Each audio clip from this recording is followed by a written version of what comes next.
recently was trying to view compression times or decompression times that I have for getting off work, working all these crazy hours that I have been and stuff like that. I've been kind of just trying to catch up on like, ooh, people keep suggesting this, like Squid Game, or people keep suggesting this or that. And then I saw on streaming now is Dune. I'm like, of course I want to watch Dune. And so I was kind of struck in both the Squid Game as well as Dune, how architecture is represented in movies that really kind of like set the tone. I mean, because let's just say in Dune, like architecture plays a huge part in almost both its presence and its void in setting this amazing, stunning visuals of Dune. Mm-hmm. And I know you haven't seen it yet because you and I had talked about it and I was watching on streaming, and you are seemingly weirdly opposed to not going to a theater to watch it. I'm hoping to catch it on IMAX. That's what I want to see. I want to be immersed in this story. Just as a little side note, if you go to and see Dune and you mm-hmm. are like in the desert shots and things like that, mm-hmm. that's exactly when I went to Saudi.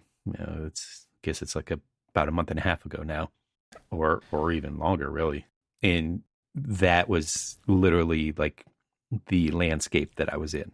And so when you see that, it was filmed in Jordan, but like that whole stretch of like, where it was in southern Jordan on into like the northwestern side of Saudi Arabia, a very similar landscape, long stretches of like sand, and then areas where, like the Wadi or like the old riverbeds and stuff are, form the mountain ranges and things like that are just like visually stunning in their own right. And you think about like, man, this would be a great place to film a movie. Well, they did.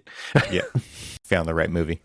But so I started to think about like how architecture plays a huge role in how we experience movies and stuff. Yeah, the settings, sure. The settings themselves are equally as important to the acting.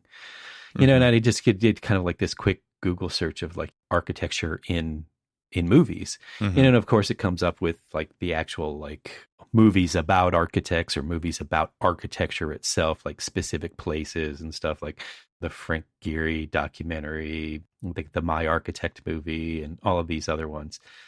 And those are fine, but that's not what I'm really thinking about. I'm more thinking about like just these big cinematic movies and how architecture plays a huge role in most of the time people don't really pay attention to it, but you think about it, it's just like, how could these movies exist any other way but without the architecture to create the movie the way it is? And I just started to think about like, what are some of like those movies? And if you think about, did you ever see the movie Brazil?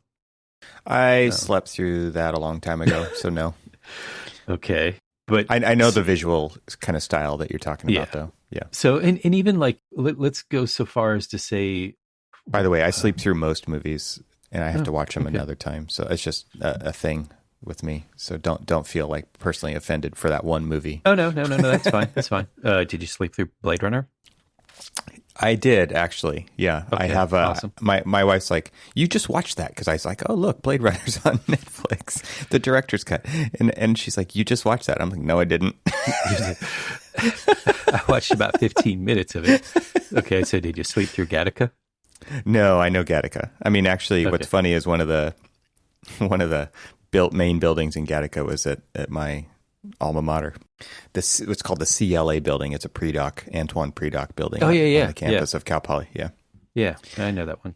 And then, of course, like the main building for like wherever they work is a Frank Gehry building. Mm-hmm. Not Frank Gehry building. Frank Lloyd Wright building. Frank Lloyd Wright, yeah. One of the Franks. Jeez. One of the Franks. Jeez. I should remove my architect's card. Frank the First, not Frank the Second. Exactly. And, and it's just like, thinking about like all of these different things, and hell, even like think about the MCU and thinking about like not only these places that are created mostly all in like CGI, but they're like created these places that people exist, like in Black Panther. But then you also think about like how you sit through there and you watch like the destruction of New York, and you're just like thinking, I don't know about you, but in my mind, when I'm watching some of these movies, just like when I'm watching like old military movies and stuff, and you're like, that's not right, kind of thing. Or you just think about in these movies where I'm like watching like, let's just say the Avengers movies where, they had the Battle of New York and New York's getting destroyed left and right and all this other stuff. And you're just thinking about, in my mind, I'm thinking about all of like the poor architects that spent countless hours at the drafting table or at the computer clicking away and helping create these buildings, and they're gone in an instant. Right. Like, come on, man. I think about that was like years of our like lives. My youngest son's like wildest dreams come true is watching a movie where cities get destroyed, and so anytime that can happen, he loves a good Godzilla movie or a MCU movie where a battle inevitably ends up wiping out large swaths of a city. He's just in heaven, and I'm just thinking like, how do I react to this? Like I can't enjoy this. you're cringing for. I cringe for every architect out there that has like their building portrayed in a movie, and it's just like, wait, poor Nakatomi Plaza didn't even get finished built before old John McClane and his antics helped destroy half of it. Right. Think about like the role of architecture in movies dating all the way back. I mean, hell, Metropolis. It was groundbreaking because it was one of the first movies regardless, but I mean, it was groundbreaking because of the fact that it was like one of the first world building movies. As we were talking about with the MCU, I mean, all of these different places were created in the mind, but think about it, it's like how much fun it would be to almost like create these fantasy worlds that don't get built, but at least are enjoyed by countless millions of people.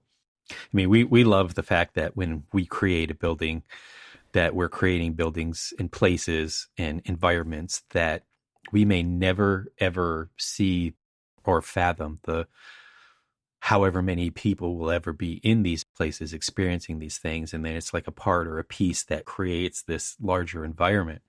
We may never actually like fully appreciate the magnitude of that, but in essence, it's a very small piece of. It's like both ends of a spectrum.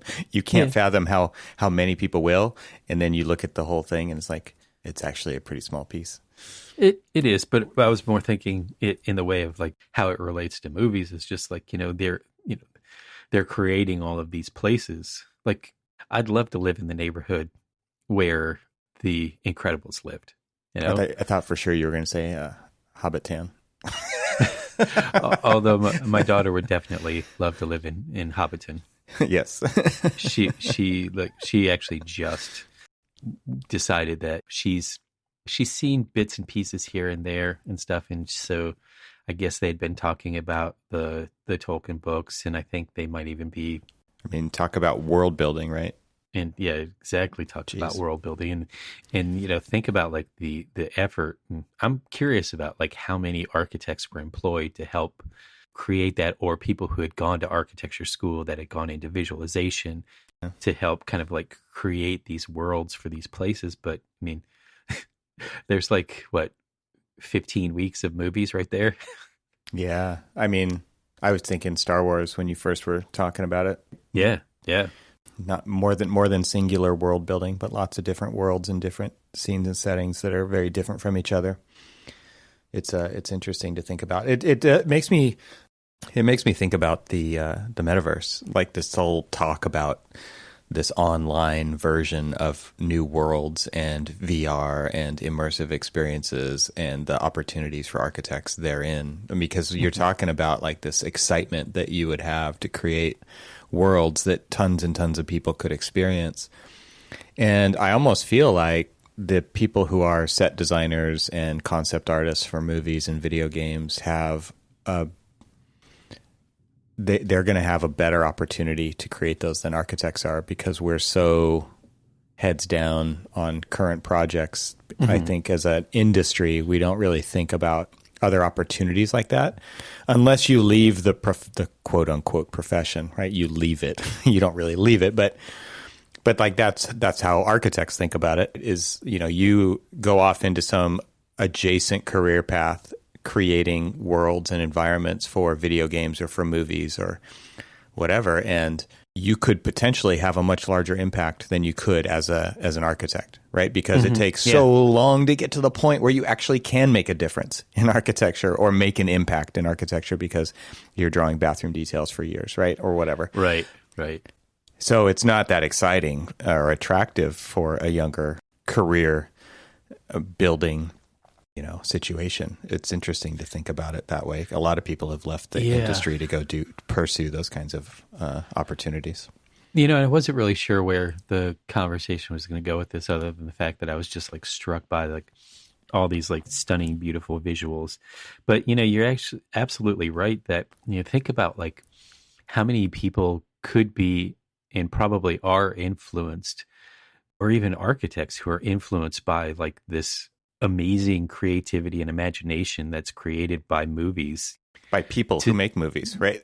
by people who make movies. Yeah, and the movie becomes kind of the vehicle for that to get into your brain. But exactly. But wow, like imagine how many things are going on there that you don't even notice in that one viewing. You got to go back and view it again and go frame by frame, like some people do on YouTube, and they'll analyze the crap out of these things. And there's a lot going on there. They figured out a lot of stuff, and they've got transportation systems, and they've got people on the streets, and they've got green roofs everywhere, and like they actually, I know a lot of it's kind of at some point algorithmically driven, based on a set of rules that a designer came up with. Like the output might be kind of algorithmic at some point, but the rules were defined by people just like us who are designers, right? And I think it's a really interesting, especially when you think about the scale of like these large cities and stuff. I guess I'm not thinking about like the Bond layer, right? The evil layer of the villain in a Bond movie, because that's more of like a singular standalone thing, or Tony Stark's home in Malibu or whatever, right? I'm not thinking about those, but I'm more thinking like at the scale at which these people do build these worlds, right? World building scale, like we're talking about with Tolkien, and we're talking about with Lucas, and people who have created these environments that span books and movies. It's pretty incredible the amount of detail that they go into, because it goes beyond the edifice of the built environment. It goes into the economics and the finances. It goes into the cultures and the languages, and there's so many layers to it that they're thinking about when they're creating these alternate realities. So you're talking like massive, like mega kind of visions, but it even kind of like trickles all the way down to like these, I'm just gonna call them micro visions of like a movie setting with a country home and this beautiful garden and things like that. And people are like, ooh, I want that. I want that feeling that I got from that movie. The Thomas Kinkade painting of a cottage by a stream. Yes. The painter of light. Yes. But I mean, people like want these idyllic settings. Exactly. And some people want like this big megapolis kind of like vision, and then some people just want like that little quaint kind of like cottage by the stream type thing. And movies kind of give them that kind of like almost vision of, it's like, where do I live versus where do I want? Yes. And so in a way, you're looking at these movie sets, and some may be real movie sets. It might be like, this cute little town, or cute little street with these nice little pocket parks and stuff from like, say, Notting Hill, versus a place in like, say, New York City or something like that. And they're like, I kind of want to like live like that, or my area has something similar to that, but maybe I want something else. And it kind of influences like, people's desires for even projects that we could have. or they say, you know, it's just like, hey, Mr. Architect, or hey, architect person, can you give me, like, I've been watching this movie. It's my favorite movie. I love this place. I love this particular scene. I want that. Mm-hmm. It's like, that is the HGTV version of what you're talking. It's like, yeah. I saw this design on that show for that kitchen and I want that. Right. Yeah. And exactly. I want it tomorrow. Well, then there's okay, that. 7 days max. Yeah. So then there's that reality. It was funny that you say that. Just side tangent here is like, we happened to be watching This Old House, the newer episodes of This Old House. And the thing that I love about This Old House is that it is grounded in reality. It is grounded in the it always fact has that been. Let's take a whole episode to talk about how we're going to join this leg to this tabletop. And like exactly. Yes. Exactly. It's just like, wait, that's it? They're not going to show us the completed thing. It's like when I watch these car shows, and I absolutely love the car shows. So it's not a knock on them, because I want to see them complete an entire restoration of 67 Mustang, all in maybe 1 or 2 episodes. Sure. But I would also like to, and funny that I said Mustang, seeing as how I'm a Chevy person, but I actually really enjoy and appreciate the fact that, like, the project that they're working on right now, it's going to take the entire season to show all of this stuff. And you're going to watch all of the seasons as they change. Right. And you're even going to see the challenges of contractors who have to build in the wintertime, or they take the winter off because they can't build in the wintertime, and they're just, what else is happening in the project at that time. And it's just the bit of reality that they're grounded in. And then my daughter was like, man, these are really boring. I'm like, not to me. My wife was like, not to me. Because they literally show, like, the reality. And to me, I appreciate it because it actually shows the reality. I mean, sure, the reality show based off of, like, say, the life of an architect or something would be probably really boring to somebody. But, like, if you show, like, you know, it all in like one episode, it's just like, ooh, this looks pretty glamorous. Like, yeah, that's the tabloid version. Yeah, exactly. Yeah. But I mean, that's the reality, though. It is kind of interesting. It's like, okay, so how quickly can you give me this, you know, this architecture that I see in the movies? How quickly can you do that? Like that amazing house that they used in, what was that movie with Keanu Reeves, the Lake House? Oh yeah, I was thinking about that one actually. Yeah, it's like on stilts over the water. Yeah, it's a beautiful thing. It's just like, all right, like, I really love that, the Lake House movie. You know, how quickly can you design and build that for me? Like, probably the 24 months that it took them to do it. And just kind of spitballing there, but I mean, with the drawings and the permitting and the construction and everything else, and it actually occupying space over, I was like, oh wait, hold on. We also have to do our environmental assessments. We have to do, you know, okay, now you're getting boring. That's not what the life of an architect in the movies does. They look pretty and draw it. Yeah, totally. That seems like a nice life. I was just thinking about the Bond stuff, because there's always this, you know, the evil protagonist layer that is, and in the new movie is no exception. It's just got this fantastic, no spoilers though, but layer. Yeah, I mean, you can talk about it, but no spoilers. It's just one of those things where it totally fits the recipe that they've created, you know, and it provides an amazing setting for a lot of what happens in the movie, just like they have in every movie.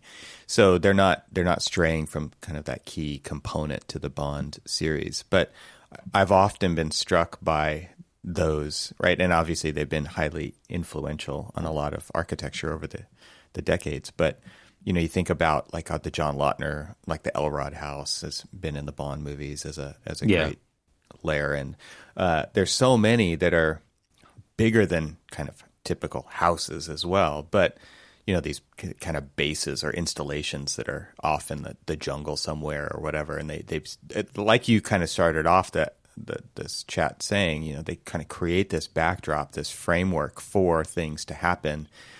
And it is pretty incredible the power that they have as, I don't want to say characters in a movie, but they kind of are. Like, yeah, they are. They totally are. It's so interesting to think about the power that the built environment and that architecture, like actual design, has, because there's plenty of shots in these movies where you don't notice it at all. And so I guess you're right. It does make sense more as a character, because it evokes emotion and feeling in a way that typical building backdrops don't. It gives a vibe, especially when you're talking about like some evil protagonist lair. It's like, yeah, this is dark and it's heavy. Yeah. It's usually like made out of poured in place concrete, and it's it's just got this feeling about it that is very, it puts a weight on you. It creates that mood that they're looking for. It's pretty interesting. So what's interesting, and for the people who have seen like the Squid Game, and for those of you who haven't, I'm not going to give much away. Not a big fan of spoiling things for people, but there are people that are kind of like in a game, and the people who are experiencing the game itself, like during the game portion of it, not like when they're not playing the game and stuff like that, is very bright and cheery and childlike, because that's kind of like the intent of that experience.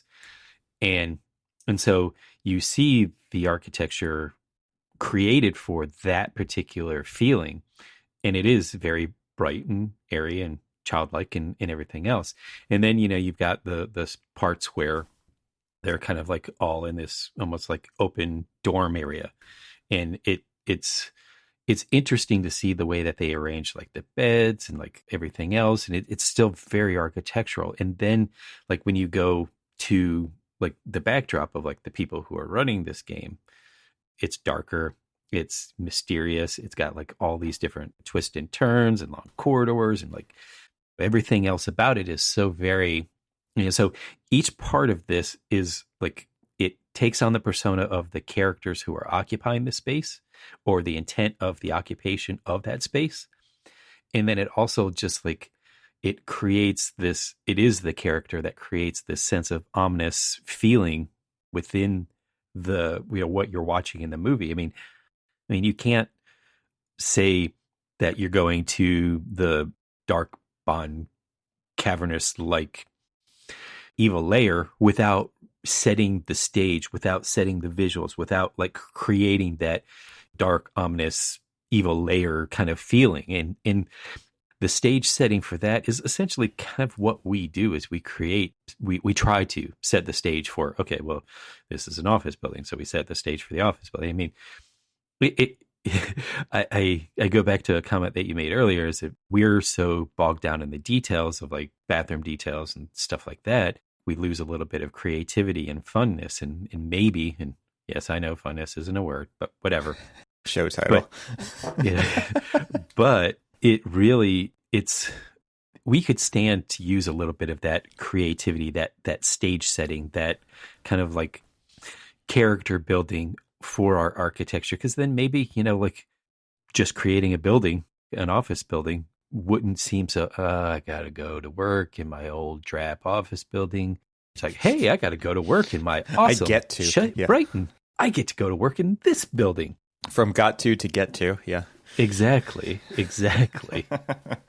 It's interesting that you say it like that, because, I mean, we've talked about that on the show so many times before in regards to having other experiences besides just going to work, and how important those are to, on one level, reinvigorate you potentially, hopefully, but also just to give you another perspective of the way people live, or the way you can experience things, and how meaningful that can be, and then how you could hopefully bring that back to your projects.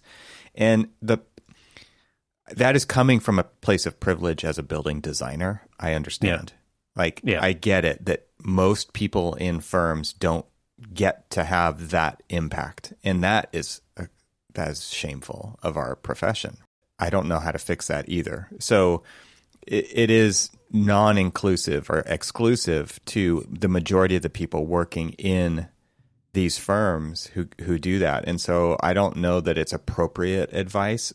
It's appropriate for me where I am, or whatever, but I would hope that people, through kind of having those experiences, become a more active participant in the process of design, whether, I don't know how to make all that happen, but Right. this is a big part of it. This is how you go from got to go to work to get to go to work mentality shift, so that you can do your thing on your piece of the project and be the best piece of the puzzle to creating that project as possible, rather than, a dull, dead minion that marches into the cube every day. Right.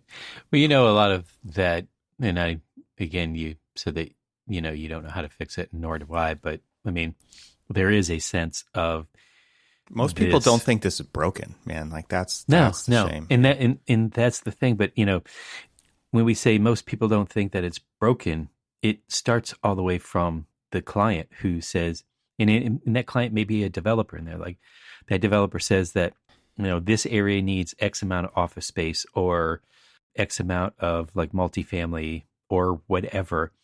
And says, they're looking at the bottom line. They're looking at how that's can a spreadsheet. Yeah, exactly. How can I efficiently, quickly, and cheaply get all of this stuff there? And rent it out for the most money. Yeah, I mean, it's very much an equation. And what's interesting, though, is if we had that mindset of thinking about it more as like creating these settings, these places and stuff, that it could quite possibly be that they could rent it out for even more than what they're looking for, because now you're creating a destination, you're creating a place, you're creating something that has a sense of wonder and like actual desire to be there, rather than it's just a place that is there. Yeah, and I think, there's a balance, right? There's a lot of spaces in projects that don't need to be that, and they won't ever be that. And then there's other ones that absolutely are. And it's not all or nothing, I guess is what I'm trying to say. And so, I mean, I've very much had that attitude when designing spaces. Like, there's definitely spaces worth paying attention to in this way. And then there's a lot of generic stuff going on too that either supports that or is a major portion of the program. You're talking about an educational building. You've got classrooms. It's not to say like they're generic, but they kind of are. You know what I mean, right? They're a rigorous copy paste kind of exercise for those types of spaces. But it's not to say that they can't be great learning environments because of the thoughtfulness of the architect. So right.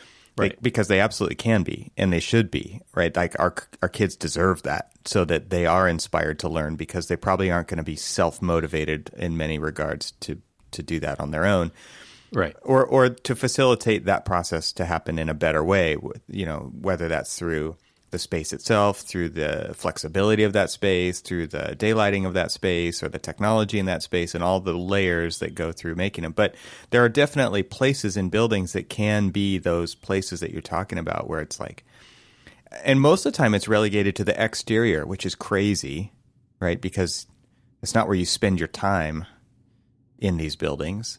And so it really should be from the inside out. And there should be those moments in the building that stand out, that make an impact, that aren't just background, that you process through. I think there is huge opportunity, and that to me is like the difference between architecture and buildings, right? That those are the places that set a mood, set an environment, create it to stand out.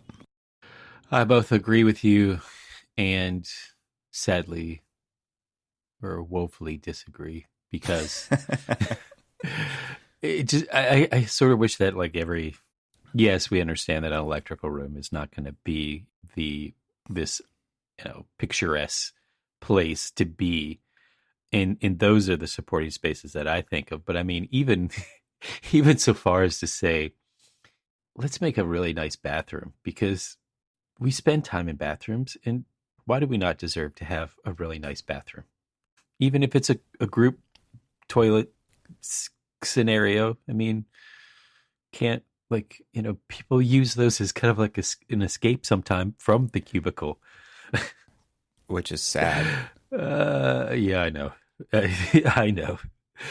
So then maybe you're right, that create those spaces where they can find that little area of respite for where they're at, and they don't have to spend a whole lot of money on making it a palatial restroom, that make a palatial something else that everybody else can enjoy. it is sad state of humanity when that is the respite that people go looking for, so that they can just get on their phone and go to another place, right? Yeah. But that's honestly what's happening. It's yeah, absolutely. And so wow, how'd we get there? Which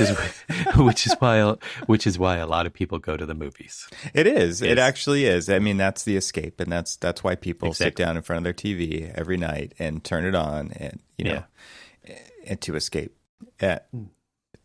What the hell are we going to do about that? I saw this meme floating around whatever place. It's just like these electronic gadgets and social media was created to act as a way to escape from reality. And now that reality is starting to become this place to escape from the social media in our devices. Mm-hmm. I'm like, well, let's hope so. Well, I mean, it's like the world was so bad we had to escape somewhere else, and now it's so bad we have to escape back to the world. The world. Yeah, this really is the race to the bottom.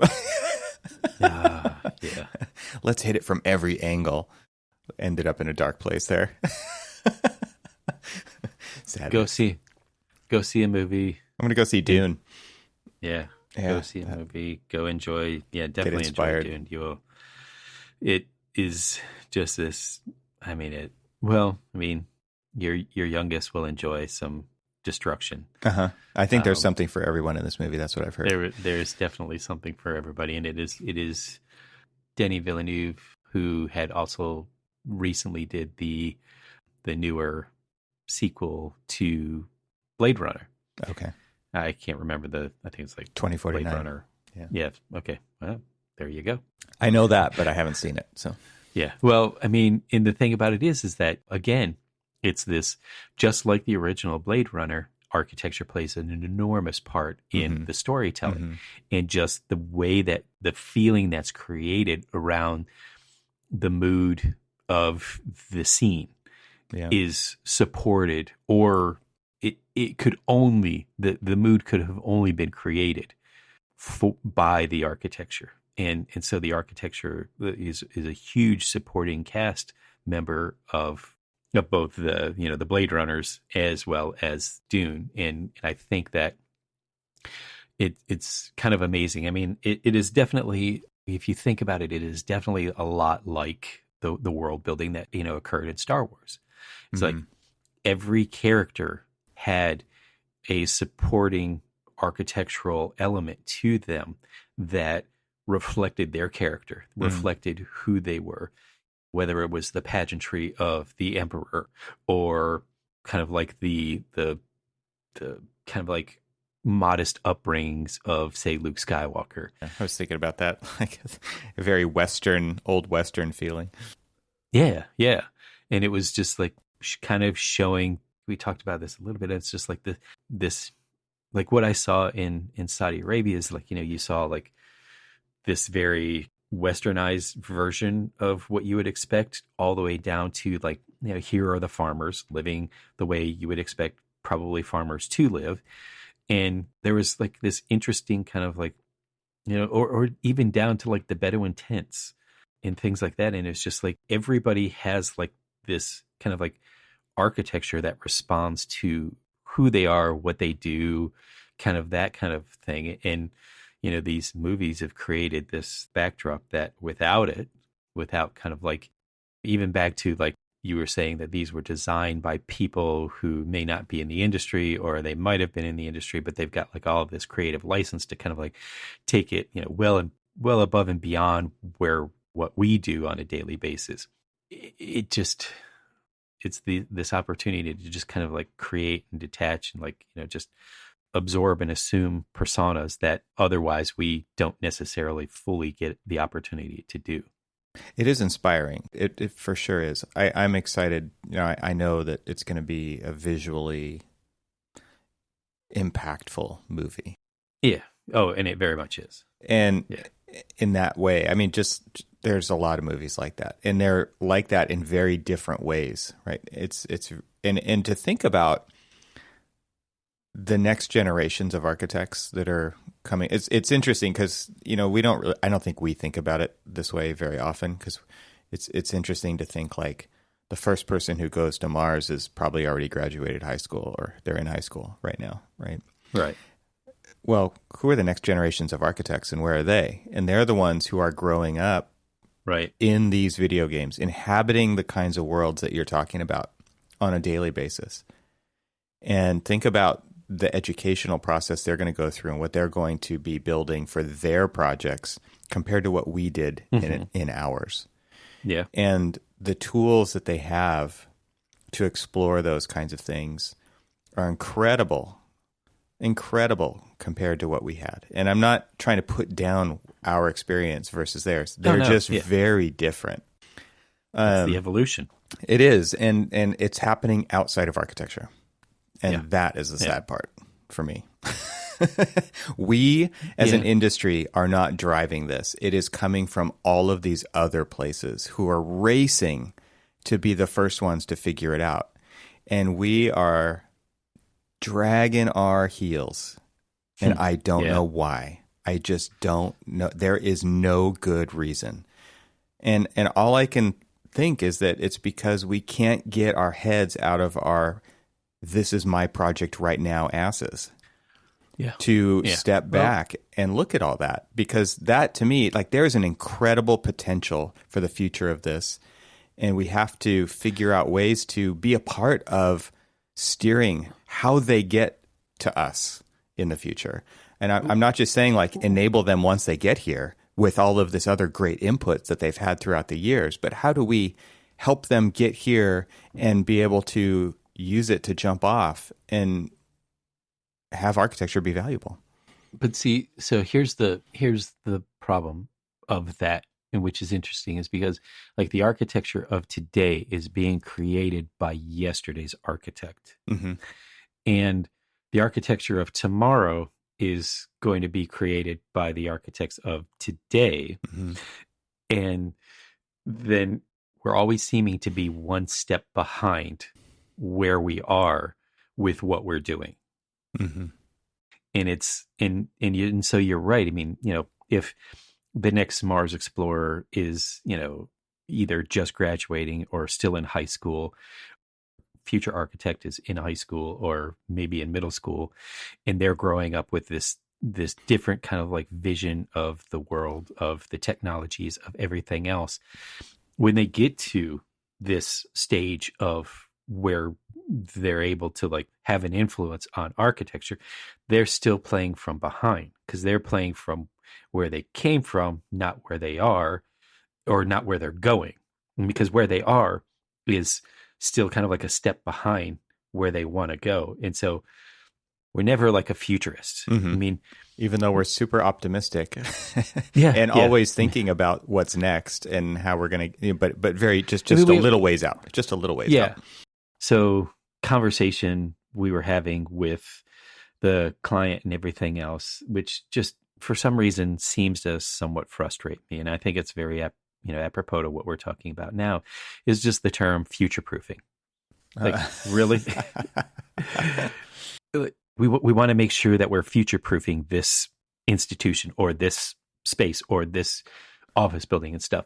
And all that really means is, in their mind, all that really means is we design a core and shell that like they could wipe out the interior fit out and change it up to the next kind of like variation of how we work and stuff like that. And that's the future proofing, but that's so limiting. I mean, it gives them the flexibility of what they need to do. And, then they don't really necessarily think about things, but is that really future proofing? Like, first of all, I hate the term. What you're doing is ignoring the future. You are not looking towards the future in the same way as what we're talking about right now. Whereas like there's so much more that can be done with architecture just based off of like the technology that the people are growing up with right now. I mean, we're still looking at it as a box, a 4-wall box, and then, kind of an interior fit out. And how does that interior fit out change a little bit? But then what does that really mean? I mean, it's a trend I've been seeing for the last decade is exactly what you said. Core and shell. Just make it as flexible as possible so that it's like a black box theater. We can do whatever we want inside of this. And then the space has no meaning, right? It's exactly. It is very, like you said, it's kind of just this total character that nobody cares about.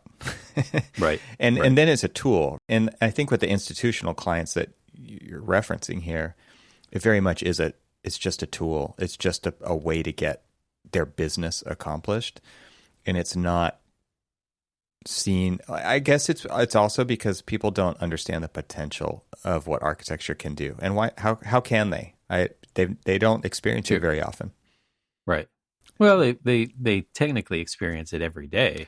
Well, but they don't think about it every day. Well, and I guess what I'm saying is the spaces that they do experience don't have that impact. Right. And so therefore, like that, I'm drawing a distinctive line between architecture and buildings. True. Okay. Yeah. I get what you're saying. And there just isn't that much out there to experience. Like, you've got to go to it. You've got to find it. You've got to be in the right mindset to take it in.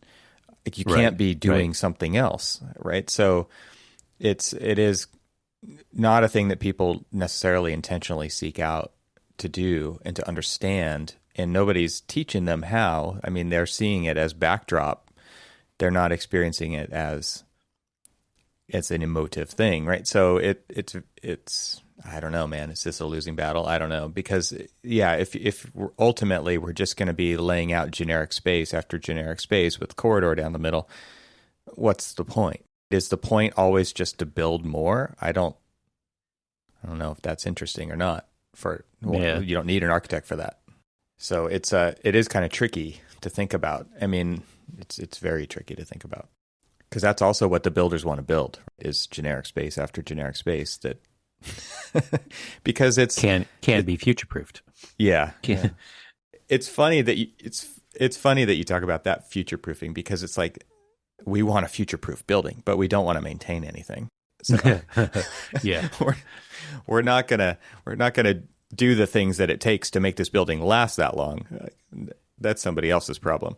Totally where I was going with it is just like, or we're going to design it so that it basically is this disposable product that like lives the same life as the products that help create it. So, you can pay the extra money for a 30-year warranty, but once that 30-year warranty runs out, then we're done. Or sustainable strategies. No, I don't want to pay for those now.